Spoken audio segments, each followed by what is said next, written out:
वचन मैले मेरो हृदयमा सुरक्षित राखेको छु।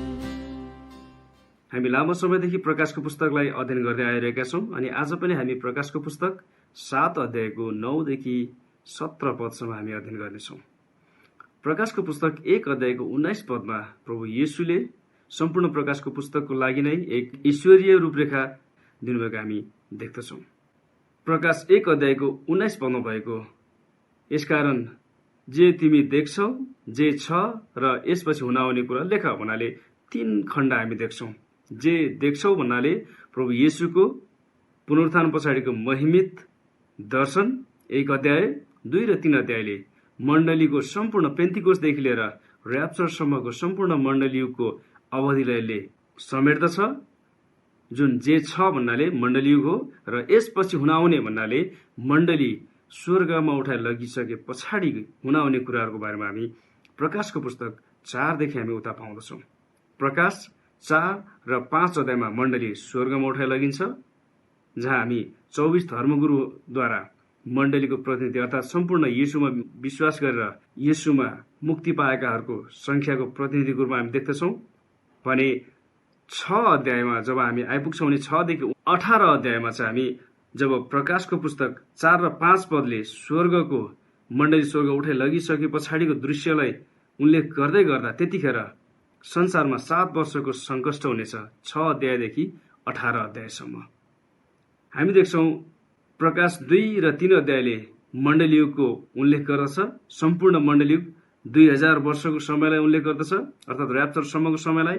तर 6 देखि 18 अध्यायले भने जम्मा 7 वर्ष मण्डली उठाइ लगिसके पछाडिको संसारमा हुन आउने परमेश्वरको क्रोध खनिने, परमेश्वरको दण्ड खनिने जुन 7 वर्षको समय छ, संकष्टको समय छ, 7 वर्षको समयको लागि पनि प्रभु येशूले 6 देखि 18 सम्मको यो लामो अध्याय दिनुहुन्छ। किनकि परमेश्वरको जुन क्रोध संसारमा खनिँदैछ, जुन संकष्ट आउँदैछ, त्यसको बारेमा परमेश्वरले एक एक गरिकन विस्तृत रूपमा जानकारी दिनुभएको हामी पाउँदछौं। प्रकाश 6 अध्यायको सुरुवातसँगै ख्रीष्ट विरोधी संसारमा देखा पर्नेछ। जब मण्डली स्वर्ग उठाइ लगिन्छ त्यस पछाडि संसारमा एउटा यस्तो माहौल हुनेछ जसले गर्दा संसारलाई एउटा मुक्तिदाता अर्थात् संसारको सम्पूर्ण समस्याबाट छुटकारा दिने व्यक्तिको खाँचो परिरहेको बेलामा ख्रीष्ट विरोधी देखा पर्नेछ। जब ख्रीष्ट विरोधी देखा पर्नेछ त्यसपछि लडाई, अनिकाल, महामारी र सम्पूर्ण समस्याहरू संसारमा एकपछि अर्को हुँदै देखा पर्नेछन् र त्यतिखेर संसारबाट महासंकष्टको अर्थात् संकष्टको 7 वर्षको पहिलो आधा भागमा संसारबाट 1/4 जनसंख्या घट्नेछन्। तर जब संसारमा संकष्टको अवधि सुरु हुन्छ त्यतिखेर परमेश्वरले संकष्टको अवधिको सुरुवातमै ख्रीष्ट विरोधीको उदयसँगै परमेश्वरले संसारमा सम्पूर्ण प्रकोप सुरु गर्नुभन्दा अगाडि परमेश्वरले आफ्ना लागि छाप लगाएर अर्थात् मोहर लगाएर 1,44,000 यहुदीहरूलाई इजरायलका 12 कुलका हरेक कुलबाट 12,000 गरेर 1,44,000 यहुदीहरूलाई उहाँले पहिला मोहर लगाएर छुट्याउनु हुनेछ। त्यस पछाडि मात्रै संसारमा संकष्ट अर्थात् संसारमा चाहिँ प्राकृतिक प्रकोप लगायत परमेश्वरका सम्पूर्ण ती विपत्तिहरू सुरु हुनेछन्। यी 1,44,000 संसारमा जब ख्रीष्ट विरोधीको उदयसँगै जब संसारमा संकष्ट आइरहेको छ अनि ख्रीष्ट विरोधीको त्यो सतावटलाई मानिसहरूले कसैले पनि त्यतिखेर खप्न गाह्रो हुनेछ अनि संसारमा यति धेरै प्रकोप र विपत्तिहरू आउनेछ त्यसलाई देखेर मानिसहरू बरु चट्टान र पहाडहरू माथिबाट खसेर हामीलाई थिच र हामीलाई मार भनेर बरु उनीहरूले मृत्युको चाह गर्नेछन्, तर परमेश्वरतिर भने फर्कने छैनन्। अनि त्यतिखेर प्रकाश 6 अध्यायको अन्तिम 17 पदमा जब हामी हेर्छौं त्यहाँनिर परमेश्वरको यो क्रोधको ठूलो दिन आएको छ र यसको अघि को खडा हुन सक्छ र भन्ने प्रश्न त्यहाँ गरिएको हामी पाउँछौं। परमेश्वरको क्रोधको अगाडि, परमेश्वरको त्यो महादिनको अगाडि खडा हुन सक्ने कोही पनि हुने छैन। तर 6 अध्याय र 8 अध्यायको बीचमा 6औं र 7औं मोहरको बीचमा त्यहाँनिर एउटा अन्तराल हामी देख्छौं कि ख्रीष्ट विरोधी संसारमा देखा परेसँगै संसारमा सम्पूर्ण प्रकारका समस्याहरूको सुरुवात भएसँगै तर त्यहाँ अन्य कुराहरू पनि भइरहेका हुनेछन्। यो संकष्टको अवधिमा कोही पनि परमेश्वरको अगाडि खडा हुन सक्दैन, तर पनि परमेश्वरले आफ्ना लागि भने उहाँले 1,44,000लाई छाप लगाएर मोहर लगाएर छुटाउनु भएको छ। परमेश्वरले छुटाउनु भएको कारणले गर्दा त्यो महासङ्कष्टको बेलामा पनि, सङ्कष्टको र सम्पूर्ण विभिन्न प्रकारका ती विपत्तिको बेलामा पनि 1,44,000लाई कुनै कुराले पनि हानि गर्न सक्ने छैन। परमेश्वरले पठाउनु भएको विपत्तिबाट उहाँले आफ्ना जनलाई बचाउनुहुनेछ र ख्रिस्ट विरोधीको क्रोधले अथवा कुनै पनि ख्रिस्ट विरोधीको सतावटले पनि यी 1,44,000लाई मार्न सक्ने छैन र कुनै पनि हानि गर्न सक्ने छैन। यिनीहरू सङ्कष्टको 7 वर्षमा महासङ्कष्ट भएर येशू ख्रिस्टको दोस्रो आगमनसम्मै उनीहरू चाहिँ बाँच्नेछन् र सुरक्षित रहनेछन्, किनभने परमेश्वर आफैले उनीहरूको सुरक्षा गर्नुभएको छ भन्ने कुरा हामी देख्छौँ। जबसम्म परमेश्वरले नै खडा गर्नुहुन्न, कोही पनि उहाँको अगाडि खडा हुन सक्ने छैन। त्यसले गर्दा सङ्कष्टको यो भयावह समयमा पनि परमेश्वरले आफ्नो लागि एउटा समूह छुटाउनुहुन्छ भने त्यहाँ अर्को एउटा समूह पनि छ जो महासङ्कष्टबाट पनि संसारमा दुःख, आपद, विपद र ख्रिस्ट विरोधीको सम्पूर्ण यातना सहेर आफ्नो जीवनलाई गुमाउनु परे तापनि परमेश्वरमा उनीहरूले मुक्ति पाउनेछन्।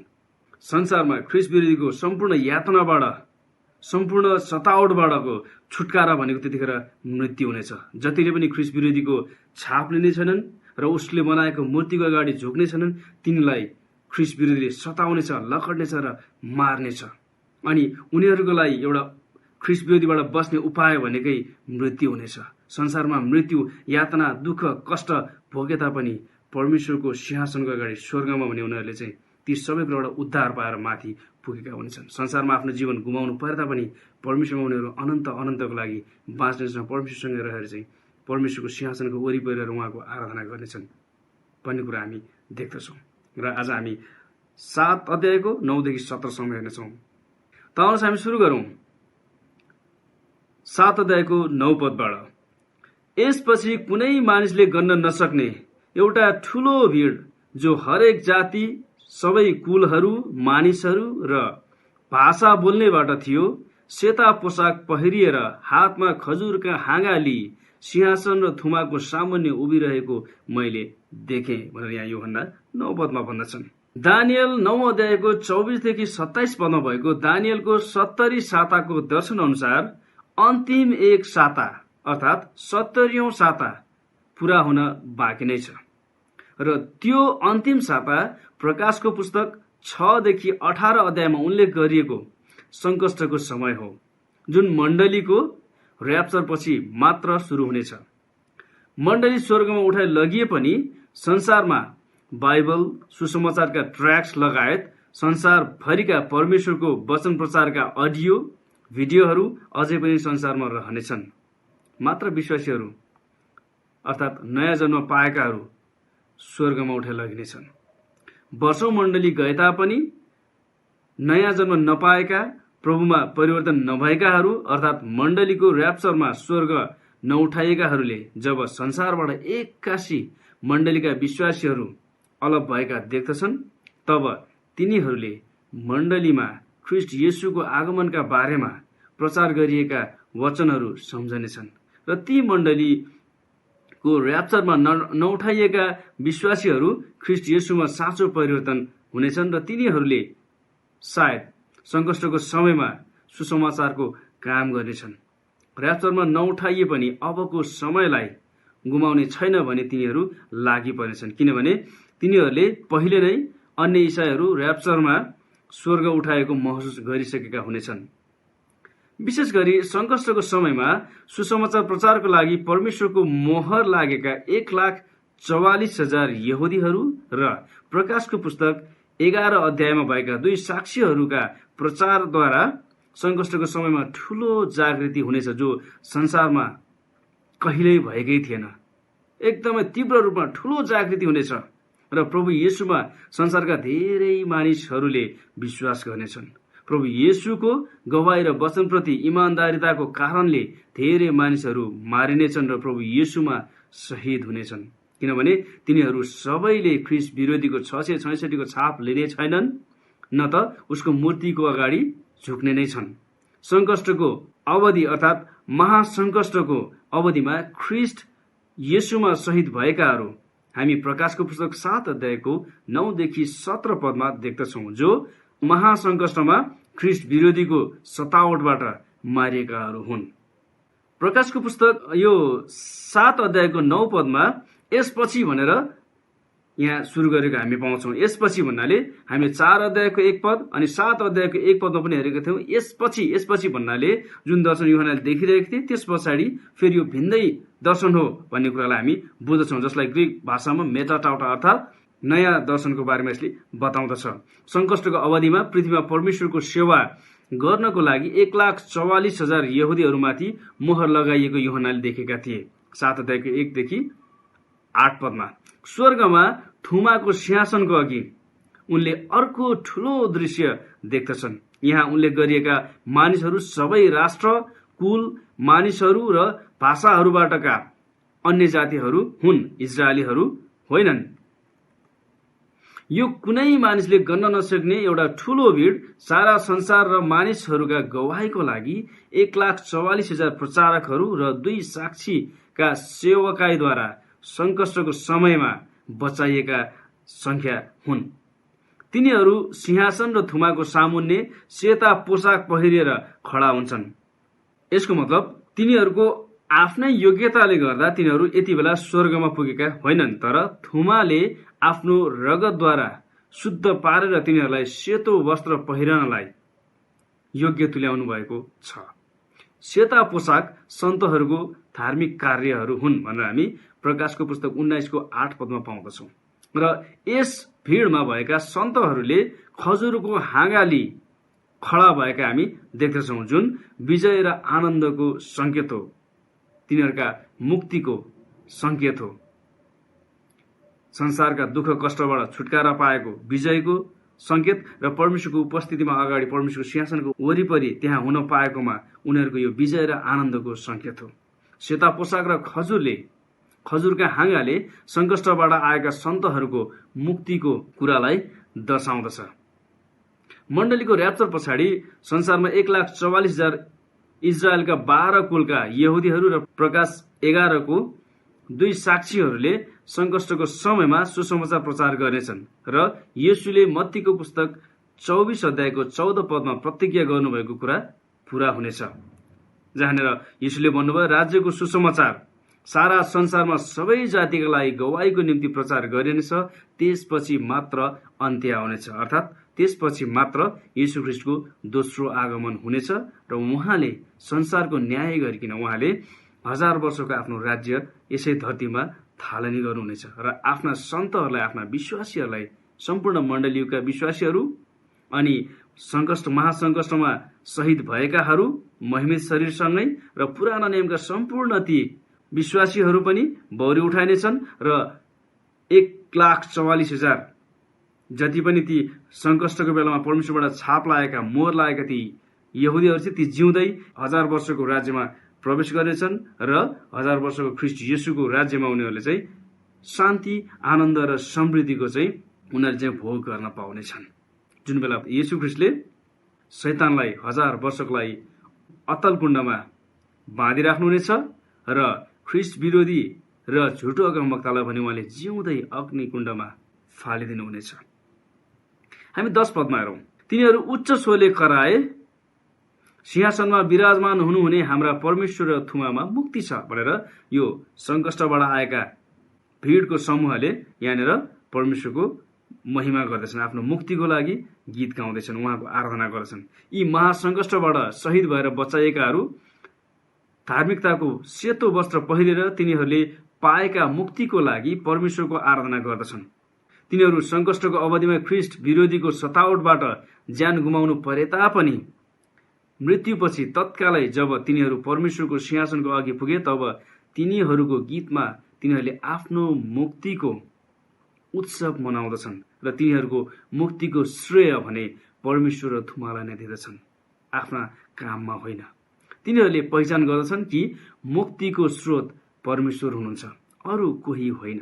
मुक्ति हामीले कमाएर प्राप्त गर्ने चिज होइन, यो त परमेश्वरको दान हो, परमेश्वरले हामीलाई प्रदान गर्नुहुने उहाँको वरदान हो। यी महासङ्कष्टबाट शहीद भएर बचाइएकाहरू पृथ्वीको महासङ्कष्टबाट छुटकारा पाएर परमेश्वरको उपस्थितिमा अनन्तको आराम, शान्ति र आनन्दको स्थानमा पुगेका छन्। त्यसैले तिनीहरूको मुक्तिको लागि परमेश्वर र थुमालाई श्रेय दिँदै उहाँको आराधना गर्दैछन्। हामी 11 पदमा हेरौं। अनि सिंहासन, धर्मगुरुहरू र 4 जीवित प्राणीहरूका वरिपरि सबै स्वर्गदूतहरू उभिए र तिनीहरू सिंहासनका सामुन्ने घोप्टो परी यसो भन्दै परमेश्वरलाई दण्डवत गरे। 12 पद। आमेन। हाम्रा परमेश्वरलाई प्रशंसा, महिमा, बुद्धि र धन्यवाद, सम्मान, शक्ति र सामर्थ्य सदा सर्वदा होस्। आमेन। हामी 11 र 12 पदमा हेर्छौं भने स्वर्गमा भएका सबै स्वर्गदूतहरूले पनि यो महासंघर्षबाट आएको ठूलो भीड़को मुक्तिमा परमेश्वरको आराधना गर्दछन् र यी ठूलो भीड़ सँगसँगै परमेश्वरको आराधनामा समावेश हुँदैछन्। जब महासंघर्षबाट आएका ठूलो भीड़ले परमेश्वरको आराधना गर्दछन् तब सिंहासन, धर्मगुरुहरू र 4 जीवित प्राणीहरूका वरिपरि सबै स्वर्गदूतहरू परमेश्वरको आराधनामा समावेश भएको हामी यहाँ देख्दछौँ। किनभने मानिसको मुक्तिको लागि परमेश्वरले गर्नुभएको सबै कार्य स्वर्गदूतहरूले देखेका छन्। पृथ्वीमा एकजना मानिसले आफ्नो पाप स्वीकार गरेर येशूमा विश्वास गर्ने बित्तिकै स्वर्गमा ठूलो रमाहट हुनेछ भनेर बाइबलले हामीलाई बताउँदछ। लुका 15:8-10 पदमा यी स्वर्गदूतहरूका प्रशंसाको गीतबाट छुटकाराको विषय भनी छुटेको हामी यहाँ देख्दछौँ। यी स्वर्गदूतहरू तिनीहरूले आफ्नो मुक्तिको लागि होइन तर मानिसको मुक्तिको लागि परमेश्वरको प्रशंसाको गीत गाइरहेका हामी यहाँ देख्दछौँ। यी स्वर्गदूतहरू पतन नभएका परमेश्वरका सेवकहरू हुन्। परमेश्वरले स्वर्गदूतलाई मुक्तिको लागि दोस्रो अवसर दिनु भएन। जति पनि ती पतन भए स्वर्गदूतहरू तिनीहरूलाई उहाँले दोस्रो अवसर दिनु भएन, तर मानिसलाई भने मुक्ति दिन उहाँ आफै मानव रूप धारण गरेर यस धरतीमा आउनुभयो र आफ्नो बलिदानद्वारा मानिसको मुक्तिको बाटो तय गरिदिनु भयो। परमेश्वरले मानिसलाई सृष्टि मात्र गर्नु भएन तर पापबाट छुटकारा दिएर अनन्त जीवनको लागि मुक्ति पनि दिनुभयो। स्वर्गदूतहरू मानिसको मुक्तिमा रमाउँछन् र परमेश्वरको आराधना गर्छन् भने आज तपाईले र मैले छन् संसारमा एकजना व्यक्तिले परमेश्वरलाई ग्रहण गरेर येशूलाई ग्रहण गरेर मुक्ति पाउँदा छन् कति आनन्दित हुनुपर्छ। त्यसले गर्दा तपाईले र मैले पनि आज यही जिम्मेवारी पाएका छौँ कि हाम्रो वरपर भएका छरछिमेकलाई तपाईले र मैले पनि प्रभुको सुसन्देश सुनाउन आवश्यक छ र उहाँहरूको मुक्तिको लागि परमेश्वरमा हामीले प्रार्थना साथ लागि पर्नुपर्दछ। र कुनै पनि व्यक्तिले यदि परमेश्वरमा मुक्ति पाएको जब हामी देख्दछौँ भने परमेश्वर हामी आनन्द मनाउन सक्छौँ। यदि स्वर्गदूतहरूले त यहाँ मानिसहरूको मुक्तिमा आनन्द मनाउँछन् र परमेश्वरको आराधना गर्छन् भने आज तपाईले र मैले झन् कति धेरै परमेश्वरको आराधना गर्नुपर्छ। हामी 13 र 14 पदमा हेरौं। अनि मैले धर्मगुरुहरूमध्ये एकजनाले यूहन्नालाई प्रश्न गर्दछन् र 14 पदमा ती धर्मगुरुमध्ये एकजनाले यूहन्नालाई उत्तर पनि दिँदछन्। धर्मगुरुहरूमध्ये एउटाले मलाई सोधे, यी सेता पोसाक लगाउनेहरू को हुन् र कहाँबाट आएका हुन्? धर्मगुरुले यूहन्नालाई सोध्दैछन्। 14 पदमा हामी हेरौं। अनि मैले तिनलाई भने, हजुर तपाईँ नै जान्नुहुन्छ। तिनले मलाई भने, यिनीहरू तिनै हुन् जुनहरू महासंकष्टबाट आएका हुन् र तिनीहरूले आफ्ना पोसाकहरू थुमाको रगतमा धोएर सेता बनाएका छन्। जब धर्मगुरुहरूमध्ये एकजनाले यूहन्नालाई यी सेता वस्त्र पहिरिएका मानिसहरू को हुन् र कहाँबाट आएका हुन् भनी सोधे, तब यूहन्नाले आफूले ती मानिसहरूलाई नचिनेको स्वीकार गरे, तर ती को हुन् भनेर जान्ने इच्छा भने जाहेर गरेको हामी यहाँ पाउँदछौँ। त्यसपछि ती धर्मगुरुले तिनीहरू महासंकष्टबाट आएका हुन् र तिनीहरूले आफ्नो वस्त्रहरू थुमाको रगतमा धोएर सेता बनाएका छन् भनेर यहाँ यूहन्नालाई बयान गर्दछन्। पृथ्वीमा महासंकष्टको अवधिमा पनि परमेश्वरले मानिसहरूलाई बचाउने काम गर्नुहुनेछ भन्ने कुराको यो एक प्रमाण हो। परमेश्वर अनुग्रही र दयाको खानी हुनुहुन्छ। सबै मानिस बाँचेको उहाँ चाहनुहुन्छ। त्यसैले त महासंकष्टको समयमा पनि उहाँले उहाँमा विश्वास गर्नेलाई बचाउनुहुनेछ, मुक्ति दिनुहुनेछ, अनन्त जीवन दिनुहुनेछ। तर सबैले भने ख्रीष्ट येशूमा त्यतिखेर विश्वास गर्ने छैनन्। उहाँमाथि विश्वास गर्ने हरेकलाई अनन्त जीवन उहाँले प्रदान गर्नुहुनेछ। हामी 15 पदमा हेरौं। यसै कारण तिनीहरू परमेश्वरका सिंहासनको सामुन्ने छन् र दिनरात उहाँको मन्दिरमा उहाँको सेवा गर्दछन् र सिंहासनमा विराजमान हुनुहुनेले आफ्नै उपस्थितिले तिनीहरूलाई शरण दिनुहुनेछ। अब यी महासंकष्टबाट आएका सन्तहरू स्वर्गमा किन छन् त? के कारणले छन् त भन्ने कुरा हामी यहाँ देख्दछौँ। किनभने तिनीहरूले आफ्ना पोसाकलाई थुमाको रगतद्वारा धोएर सेता बनाएका छन्। त्यस कारणले गर्दाखेरि यिनीहरू चाहिँ स्वर्गमा आएका छन्। यी सन्तहरू परमेश्वरको उपस्थितिमा छन् किनभने तिनीहरूले येशूमा विश्वास गरे र सङ्कष्टको अवधिमा मारिए। अवश्य पनि यतिखेर तिनीहरूको शरीर मध्यवर्ती अवस्थामा हुनेछ। यो पुनरुत्थानपछि महिमित शरीर धारण गर्नुभन्दा पहिलाको अवस्था हो। मुक्ति पाएकाहरूले स्वर्गमा परमेश्वरको तत्कालीन उपस्थितिको आनन्द लिनेछन्। धरतीको कष्टमय अन्तिम श्वास स्वर्गमा परमेश्वरको उपस्थितिमा पहिलो श्वास हुनेछ। त्यहाँ कुनै बाधा हुने छैन, कुनै पर्खाइको लाइनमा खडा हुनुपर्ने छैन, सिधै परमेश्वरको उपस्थितिमा पुग्नेछन्। संसारमा कुनै पनि व्यक्तिले प्रभु येशूमा जसले विश्वास गरेको छ, जब उसले संसारबाट अन्तिम सास फेर्दछ भने परमेश्वरको उपस्थितिमा उसको पहिलो श्वास हुनेछ र ऊ सिधै परमेश्वरको उपस्थितिमा पुग्नेछ। ऊ कतै पर्खनु पर्दैन, कुनै लाइनमा बस्नु पर्दैन, कुनै अवरोध छैन, किनभने येशू ख्रीष्टले उसलाई सिधै नै स्वर्गमा परमेश्वर कहाँ लानुहुनेछ। स्वर्गमा परमेश्वर उहाँको मानिसहरूसँग बास गर्नुहुनेछ। यो दाउदले भजन सङ्ग्रह 27:4 गरेको उनको सबैभन्दा ठूलो इच्छाको अन्तिम पूर्णता पनि हो। उनले भजन सङ्ग्रह 27:4 भन्छन्, एउटै कुरा म परमप्रभुसँग माग्दछु, मैले खोजेको यही हो कि जीवनभरि म परमप्रभुको भवनमा रहन पाऊँ र उहाँको सुन्दरतालाई हेरिरहन पाऊँ र उहाँको मन्दिरमा उहाँलाई खोज्न पाऊँ। यी सन्तहरूले पृथ्वीमा छँदा कष्ट भोगे र ती कष्टमाथि विजय भए, तर तिनीहरूको कष्टले गर्दा तिनीहरूलाई बचाएको भने थिएन। येशू र येशूसँग भएको तिनीहरूको विश्वासको सम्बन्धले गर्दा तिनीहरूलाई बचाएको थियो। यसै कारण तिनीहरू परमेश्वरको सिंहासनको सामुन्ने छन् र दिनरात उहाँको मन्दिरमा उहाँको सेवा गर्दछन्। स्वर्गमा मुक्ति पाएकाहरूले परमेश्वरको सेवा गर्नेछन्। स्वर्ग धरतीको कष्टबाट आराम पाउने ठाउँ मात्र होइन, तर परमेश्वरको सेवा गर्ने अवसर पनि हो। हामी 16 पदमा हेरौँ, तिनीहरू कहिल्यै भोकाउने छैनन् र तिर्खाउने छैनन्, सूर्यको राप अथवा कुनै प्रचण्ड ताप तिनीहरूमाथि पर्ने छैन। 17 पदमा, किनकि सिंहासनको बीचमा हुनुहुने थुमा तिनीहरूका गोठालो हुनुहुनेछ र तिनीहरूलाई डोर्याएर जिउँदो पानीको स्रोतसम्म लानुहुनेछ र परमेश्वरले तिनीहरूका आँखाबाट सबै आँसु पुछिदिनुहुनेछ। स्वर्गमा उद्धार पाएकाहरूले तिनीहरूका मुक्तिदाता येशू ख्रीष्टको प्रेमिलो वास्ता र पालन पोषण थाहा गरेछन्। तिनीहरूले पृथ्वीमा छँदा भोगेका हरेक दुःख र हरेक कष्टबाट उहाँले तिनीहरूलाई सुरक्षा दिनुहुनेछ। तिनीहरू कहिले भोकाउने छैनन्, तिर्खाउने छैनन्, सूर्यको राप अथवा कुनै प्रचण्ड तापले तिनीहरूको हानि पनि गर्ने छैन। त्यहाँ उहाँले तिनीहरूका हरेक आवश्यकता पनि पूरा गर्नुहुनेछ। उहाँले तिनीहरूलाई डोर्याएर जिउँदो पानीको स्रोतसम्म लानुहुनेछ, अर्थात् परमेश्वरसम्म डोर्याएर लानुहुनेछ, किनकि परमेश्वर त्यो जीवनको स्रोत हुनुहुन्छ।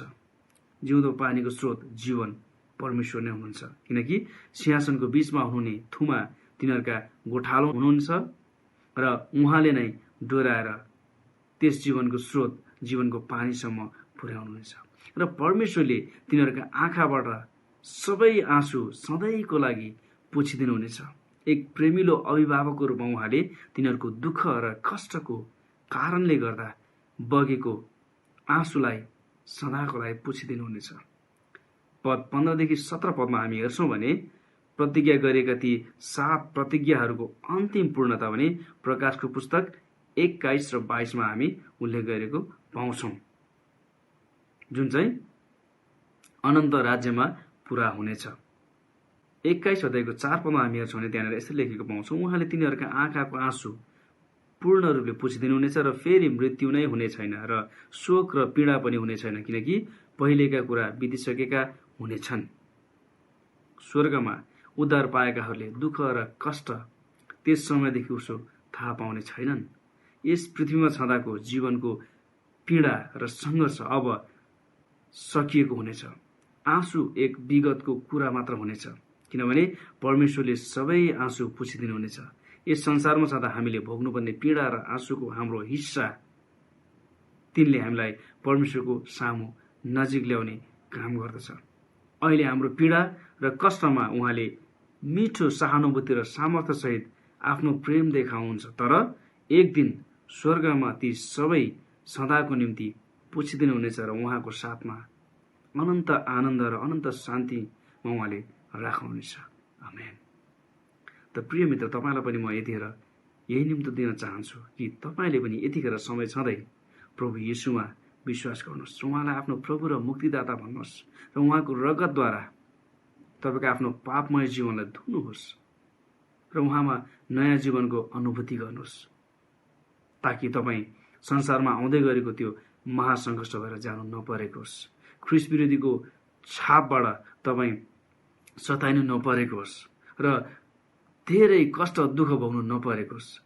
यदि तपाईँले यतिखेर अहिले नै प्रभुलाई विश्वास गर्नुहुन्छ भने प्रभु येशूले आफ्नो मण्डली उठाउनलाई यतिखेर उहाँ आउनु भए तापनि तपाईँ छुट्नुहुने छैन र उहाँसँग तपाईँ अनन्तसम्म रहन पाउनुहुन्छ। मात्र तपाईँले येशू ख्रिस्टको बलिदानद्वारा उपलब्ध गराइएको मुक्तिमा विश्वास गर्नुपर्छ र प्रभु येशूलाई आफ्नो प्रभु र मुक्तिदाता भनिकन आफ्नो हृदयमा स्वीकार गर्नुपर्छ। अनि तपाईँले उहाँको सन्तान हुने हक पाउनुहुनेछ, किनभने उहाँले आफ्नो वचनमा भन्नुभएको छ, ख्रिस्ट येशूमा हुनेलाई दण्डको आज्ञा छैन। अनि फेरि पहिलो थेसलोनिके 5:9 हामी हेर्छौँ भने उहाँले हामीलाई क्रोधको निम्ति होइन तर मुक्तिको निम्ति अघिबाटै नियुक्त गर्नुभएको छ भनेर हामी त्यहाँ लेखेको पाउँदछौँ। अनि प्रकाशको पुस्तक 3:10 पनि प्रभु येशूले त्यहाँ भन्नुहुन्छ फिलाडेल्फियाको मण्डलीलाई कि तिमीलाई म संसारमा आउनेवाला त्यो परीक्षाको घडीदेखि बचाउनेछु जो संसारमा रहेकाहरूलाई जाँच गर्नलाई आउनेवाला छ। र आजको अध्ययनलाई म यहीँ राख्न चाहन्छु। आउने हप्ता हामी फेरि पनि प्रकाशको पुस्तक 8 अध्यायबाट हाम्रो अध्ययनलाई अगाडि बढाउनेछौँ। त्यतिन्जेलसम्मलाई बिदा हुन चाहन्छु। धन्यवाद। जय मसीह। तपाईँको वचन मैले मेरो हृदय